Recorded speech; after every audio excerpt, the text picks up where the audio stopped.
The chair is now going to recognize colleague Dr. Baird for 5 minutes of questioning. Thank you, Madam Chair.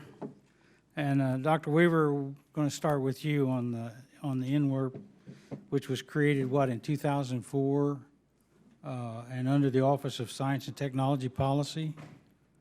And then it was reauthorized again in 2015. And they put NIST as the lead agency. So I guess my question to you is, has this made a difference? And for NIST to be the lead agency, has that worked out well, and has that been successful? Well, I think it has. I mean, obviously, there's always more that we could be doing, but I think one of the original issues was that there was rotating leadership in the first incarnation of the legislation, and I think having a home base like NIST, has brought some stability to the program. I'll also say that. NIST is a non-regulatory agency, so we're a user of a lot of the different products that come out of the other agencies, and I think it strengthens the program by having more of a user base, more of the applied science base from NIST lead the program. Thank you. Then for all of you panelists, because we have such fantastic expertise here, Purdue University was, as I mentioned earlier, has an award from the National Science Foundation to run the Network Coordination Office for the Natural Hazards Engineering Research Infrastructure Program.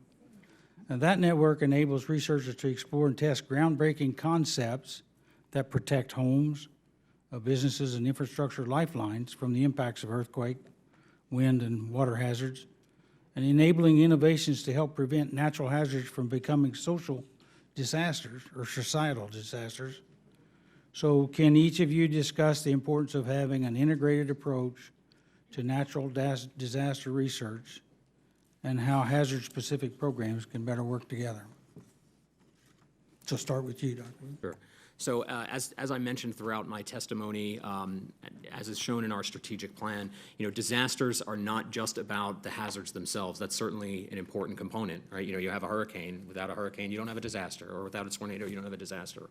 But really getting to where the rubber meets the road in terms of conducting experiments, on engineering and how that relates to the meteorological factors, I think NERI is a really important player in connecting those two fields, and then also bringing in the social science aspect and the other interdisciplinary nature. It's really really special in that regard.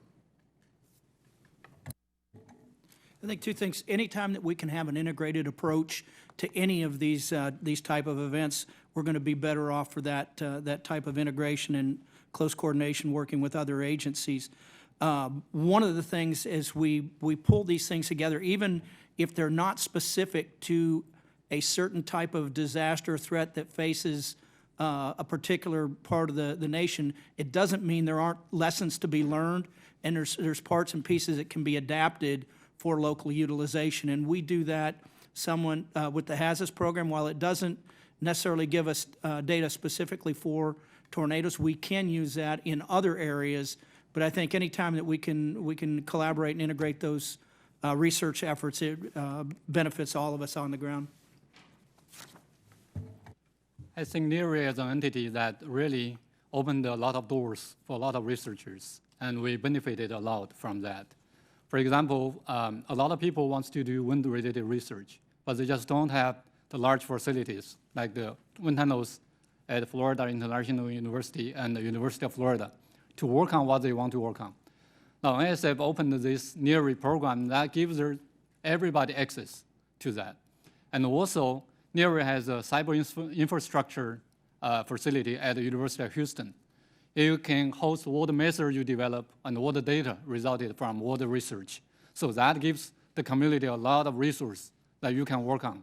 So I think this approach is very critical for the joint effort and success of a program like NWERP. And also, as I said just now, the tornado research community right now doesn't have a facility to work on their problems. So if we can also include a tornado research facility in the NERI program, that will really further help the natural hazard research community. Thank you. Codes are built to address all the hazards a community faces. And so really understanding all of the opportunities to address multiple risks through various different opportunities and capture multiple benefits is certainly a value to the code and the cost effectiveness of bringing these measures to the public. Thank you. Thank all of you, and I yield back my time. Yep.